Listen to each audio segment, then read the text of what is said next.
So here we are, embarking on another walk and continuing on Bassant's basic art of walking A to Z routes, where here we are in Chesham, where we're about to embark on a 16-mile hike in the Chilterns, C for Chesham.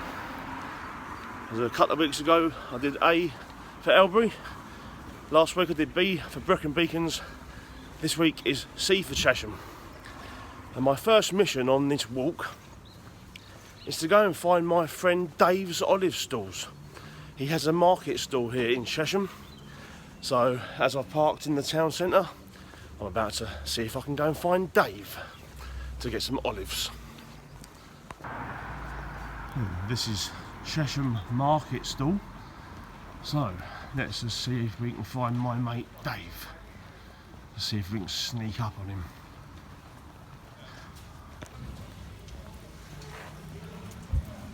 I think I found him. There he is. There's Dave, getting ready for his market stall duties for the day. I'm hoping he'll be able to give me some nice olives today. Yes, a new guy. Hello, Dave. Oh, look at him! How you You doing? gonna give me some olives today, Dave? Yes, would you like some olives, sir? Yes, please.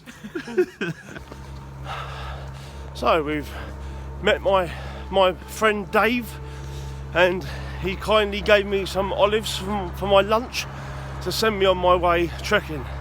And a lovely lady who had a cake stall just next to him called Vanish, who gave me a nice something looked like a flapjack, which was very kind of her, free of charge. So I'll have a nice bit of lunch later on when my morale starts to lower when I get lost. And talking of getting lost on this trek, it is a 16-miler and we always go wrong at some point. There's even a warning by the author of this route guidance, Peter Smiley.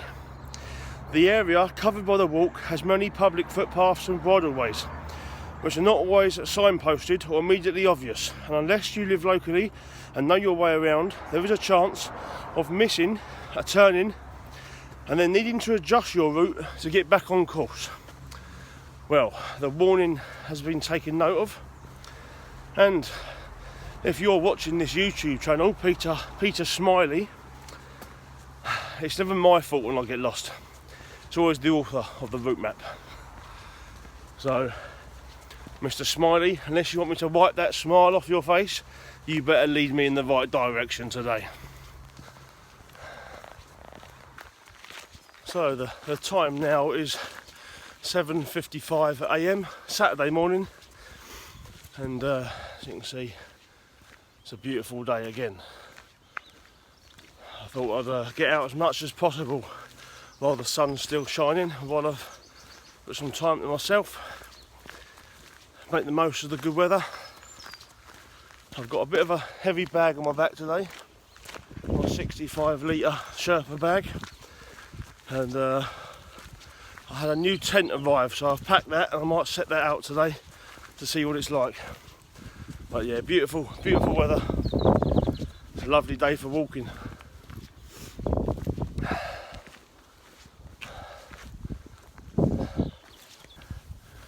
Shout out to that woman behind me walking her dog.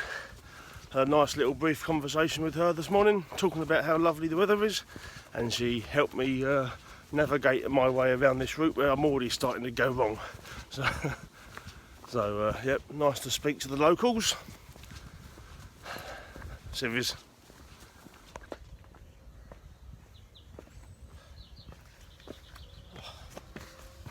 Now, it is very early on in the trek. I've probably only done about a mile, but there's a little bench here, so I'm just going to stop for a little bit of water.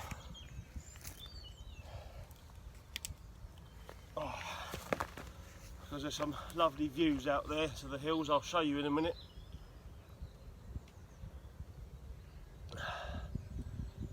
That's a brilliant day for trekking. 16 miles to do today.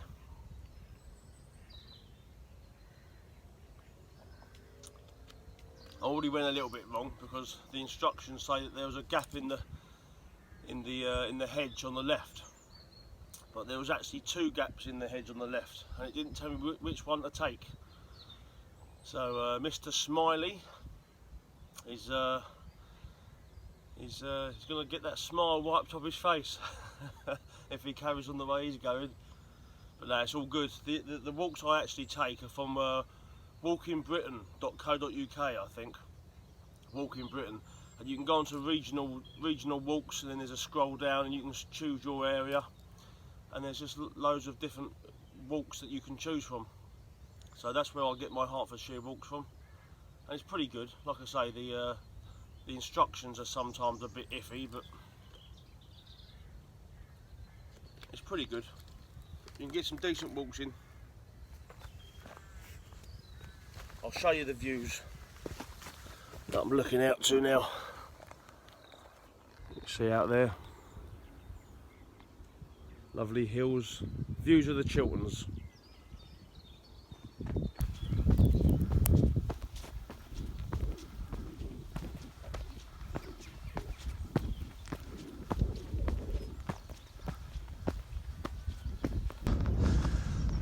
Whew. That was a bit of a steep climb, that was, but you know when you're climbing and pushing yourself, you're going to be rewarded with lovely views.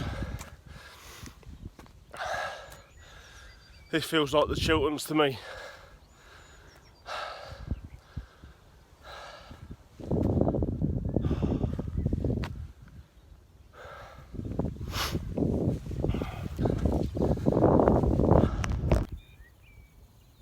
It's only 8:25 on a Saturday morning, and this is why I come trekking.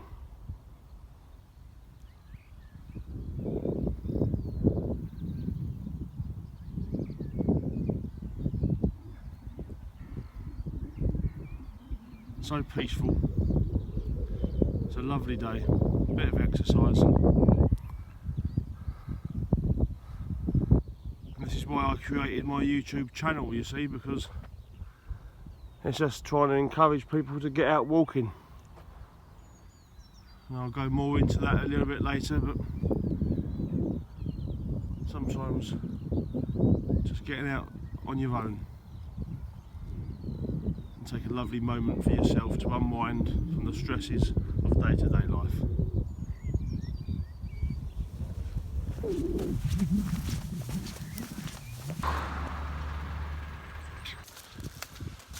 So I just spent about half an hour wandering around lost, and if anyone watched my video last week, I explained what treks with a twist means. The twist is we always get lost at some point.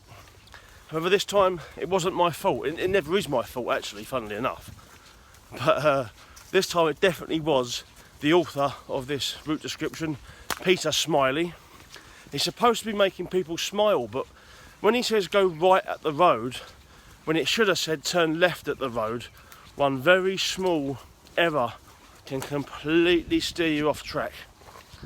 And I had to rely on modern technology to get me out of that mess that Peter Smiley had put me in. Come on, Peter Smiley, mate, come on. You're supposed to be making me smile. It's a lovely day. Edit that little bit on your route map, mate. Edit that little bit, because hundreds of people are taking your word for this description, and one little error like that, mate, you know, unless you've got a noddle like mine, you're not going to get yourself out of that pickle. Come on, Smiley. Well, I've just come out to a road near Chesham, a couple of miles into the walk, and I've just seen a pub that's named after Gary Chilterns.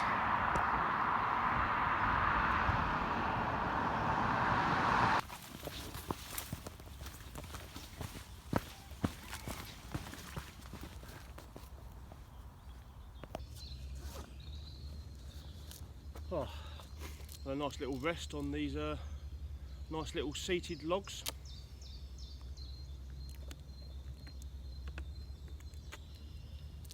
I thought now would be a good time to try one of Dave's olives. Visited Dave this morning on his market stall in Chesham, and he handed me a free pot of olives. So now's a nice time to try them.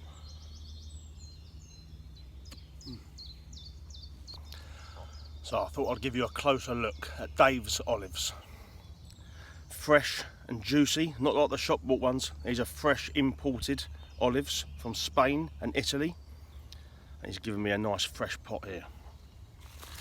So Dave goes around to market stalls in Chesham, which is where I am trekking today, Amersham, Tring, and a lot of other places that I can't remember, but he gets around a bit. So if you ever go to a market stall around the Chiltern areas, look for Dave's olives.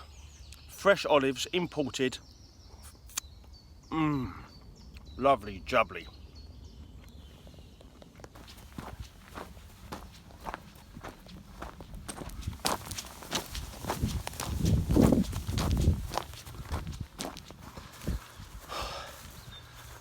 There is a point on every trek that you get lost and end up following a road that is supposed to take you somewhere in order for you to regain your bearings again. And yes, it can be frustrating when you go wrong, but I try and flip it into a positive now and just laugh about it, because you know it's going to happen at some point. So when it happens, I try and just laugh and find my way back on track again. Morning. Saying good morning to the local cyclists. So I've managed to find the Chilterns way. That is put me back on track and is probably around about the halfway point. So the time now is 10 past 12 in the afternoon.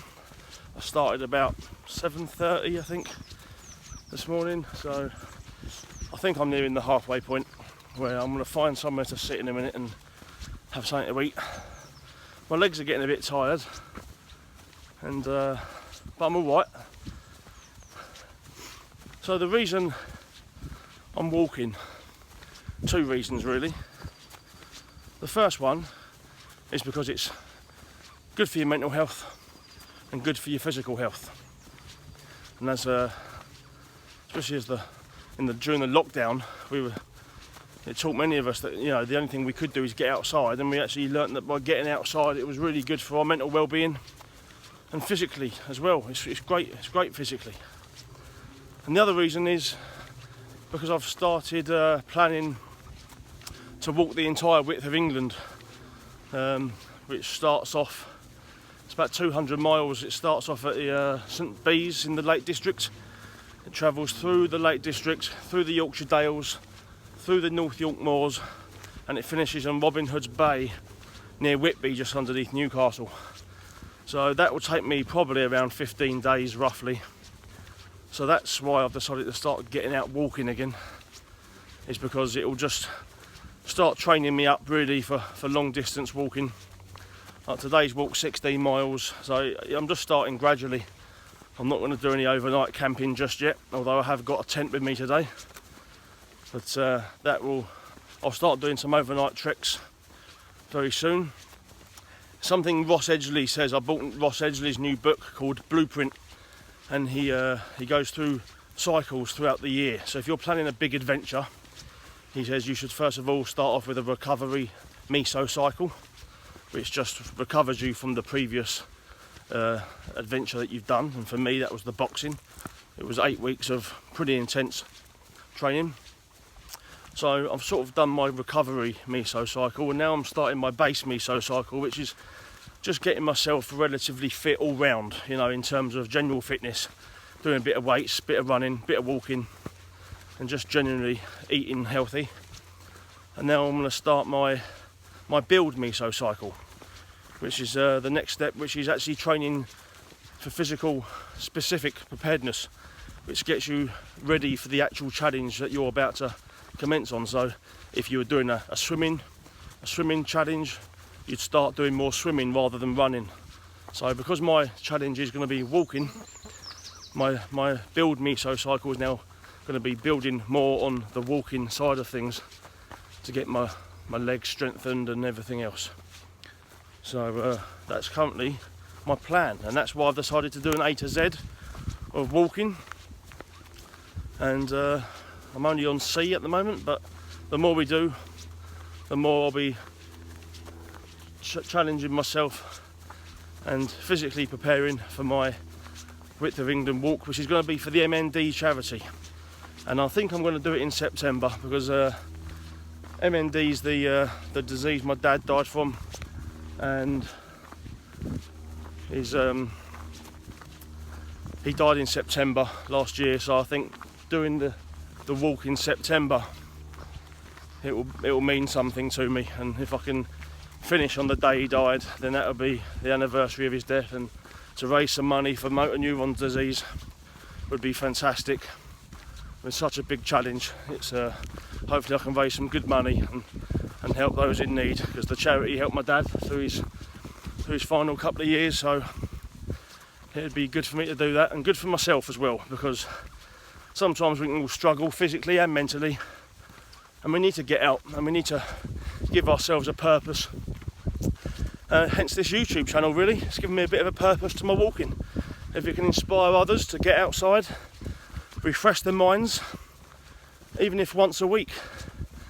It's just lovely to get out, even on your own, give yourself some peace and quiet, gather your thoughts, and it's I think it's vital, really, to be honest.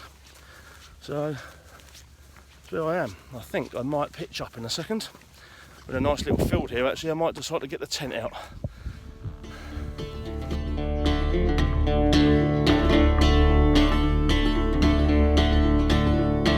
We had no way staying afloat. We had to leave on a ferry boat. Economic refugees on the run to Germany. We had the back of Maggie's hand. Times were tough in Geordie land. We got our tools and work and gear and humped it all from Newcastle to here. Why I man? Why I man? Why I man? Why I man? Why I man? Why I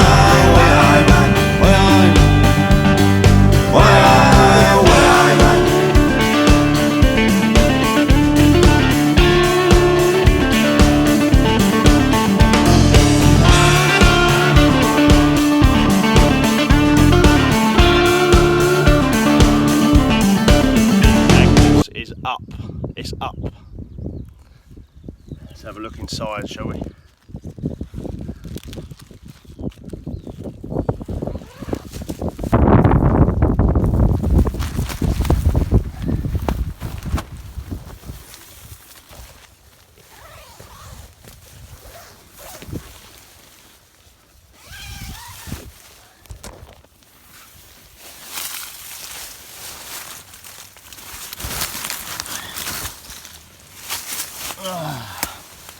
Look at this, lovely.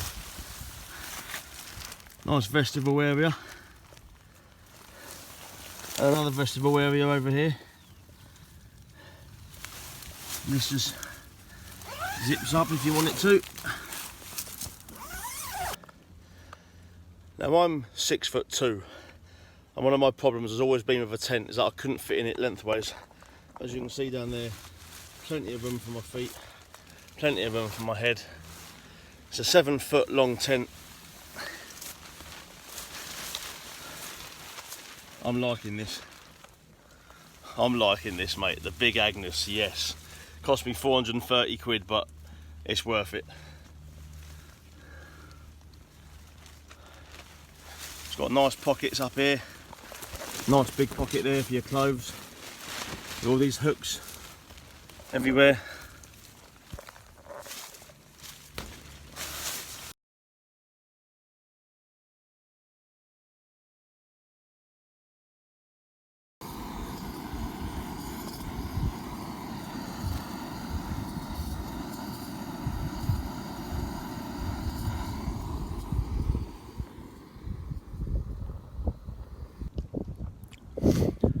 My mate Ed would despise of me eating out of a saucepan like this, because it's not a proper camping one, you see.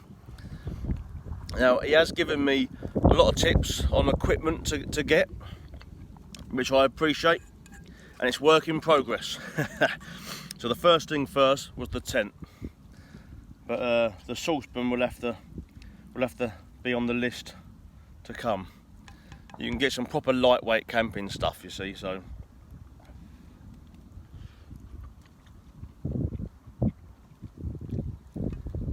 keep giving me the advice, Ed. I'm taking it on board, mate. I don't know if you can see here, I'm wearing the old MSF services. My best mate Grant Killick owns a construction company, so if anyone needs any residential maintenance work doing, or refurbs or extensions, Grant Killick is your man. You can come through me and I'll put him on to you. He's a very honest man and he's got a good business. MSF services.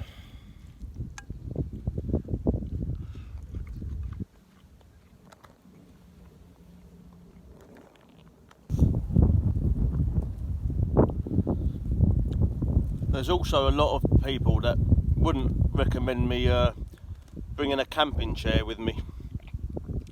See, I don't think normal campers or normal wild campers, they don't bring chairs with them. It's a luxury, you see. But then again, I'm not a normal bloke. I think I'll keep the chair, to be honest.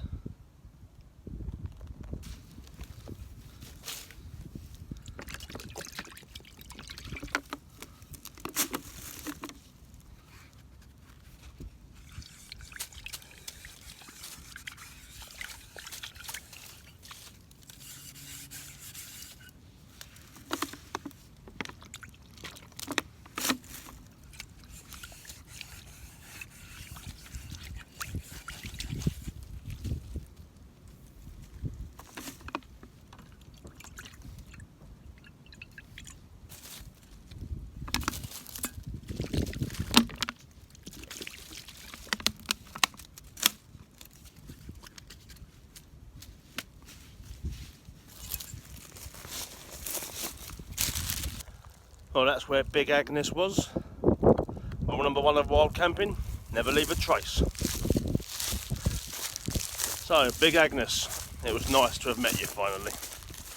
She's a good tent. I think she'll do me well. So next stage I think will be to try her out properly, spend it overnight. Maybe get my mate Mark Potter out, do a bit of wild camping, test her out properly. One thing my mate Ed's told me to get is a very lightweight sleeping mat, because he enlightened me to how rubbish or amateurish mine is. Too heavy, too bulky, not good when you're going on a 15-day wild camping hike. So you learn something new every day. I'm on a roll. Yeah, yeah, yeah, I'm on a roll. I'm running hot. Baby, am I hot or what?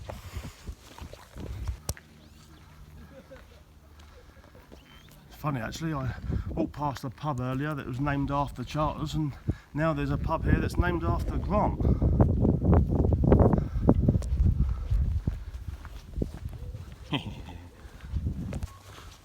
Tonight we'll drink the whole town dry, keep our spirit levels high. Why aye, man? Why aye, man? Why aye, man? Why aye, man? I mean, who can not like walking? Who can not like putting on a backpack and getting out here? Sky's completely blue, sun's out, you're outside, getting some fresh air. You know, it really is great for your mental health, and there's 2 reasons why. And I'll give you the scientific facts. Because when you push yourself through some strenuous exercise, your brain releases endorphins, which are the happy chemicals. They're the chemicals responsible for making us feel good. That, along with the serotonin release, it puts you in a good mood. You might not even feel like going out for a walk first thing in the morning. You might think, oh no, I can't be bothered today, but if you just push yourself, you'll release those endorphins. Makes you feel good. You know, I feel great now. Look at that breeze. Lovely. Not a care in the world. Second reason is, humans, when they become in tune with nature, makes them feel free. It's like God's given us nature. Or if you don't believe in God, then the universe has given us nature. And we feel free and we feel alive when we're in tune with that nature. We don't always have to live in a hustle and bustle tower block in the middle of London, rushing around. It doesn't have to be like that all the time. Get outside, get some fresh air, get walking, release those endorphins and get in tune with nature. It'll make you feel better, and that is why people say it's great for mental health, getting out walking. During the lockdown, people said get out walking. People started taking up running, and it helps a lot of people. So take it from me, son. Yeah? Bonnet the douche.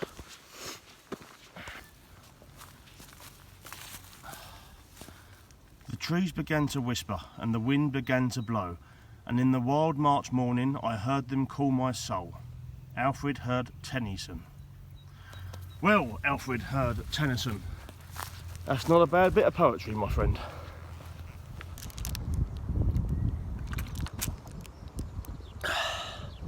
So, I've probably done about, I would say, 16 miles. I've got one to go. The reason I put on an extra mile is because I spent a little bit of wandering around when I was lost, which probably all adds up to about an extra mile. So I've just sat down before I do the last mile because I'm knackered. My toes are hitting against the ends of my boots, feeling like my toenails are bruised. My legs are aching, but I'm not complaining. It's all part of it. So what do I think of the walk? The Chesham Circular, 16 miler. It's a pleasant walk. I recommend it. If the weather's nice, even better. You'll find it again on walkingbritain.com or .co.uk. Go on to Buckinghamshire and the Chesham Circular will be on there. It's a 16 miler. It will take you all day. I started the walk at 7 AM and it's now 10 past 4. So I've been out walking for a good 9 miles. Obviously I pitched up the tent to see what that was like for half an hour. So probably 8.5 hours of walking time. So it's challenging, but it's nice. If you want to spend the whole day walking on a nice day, I recommend this walk. And now I'm going to treat myself to a bit of sugar. Now this was from Dave's partner's stall on his the stall next to him. A lovely woman called Venice. She said don't call her Vanessa, whatever I do. I think her name was Venice or Venice. So, oh, my bag's gone. I'll get that in a minute. So, yeah, she's donated this. So, I'm gonna have a little nibble of it now. That's pretty good actually. I thought it was a flapjack, but it's not. It's like a raisin cake bread. Really nice. If anyone's going to Chesham, stop by at Venice's cake stall. Thank you very much, Venice. If you're looking at watching my channel, my gratitude.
So we're done. We're back in the car. 20 to 5. It's been a long day, but it's been a good day. That's A to Z. That's C completed on my treks. Next one's D. So thank you for watching my channel. Bassant's basic art of walking. Treks with a twist. Turn into treks with a temper. Especially when you get lost so much. I'd like to thank my sponsor, MSF Services. I'd like to thank my my feeders for the day, Dave's Olives and Venice's Cake Stall. I'd like to thank Gary Charters for taking abuse once again from me of my videos. I'd like to thank Ed for recommending the equipment that I need to make my wild camping days more successful. And everybody else for watching. Stay tuned for another one of Bassant's basic art of walking. Over and out, Gov.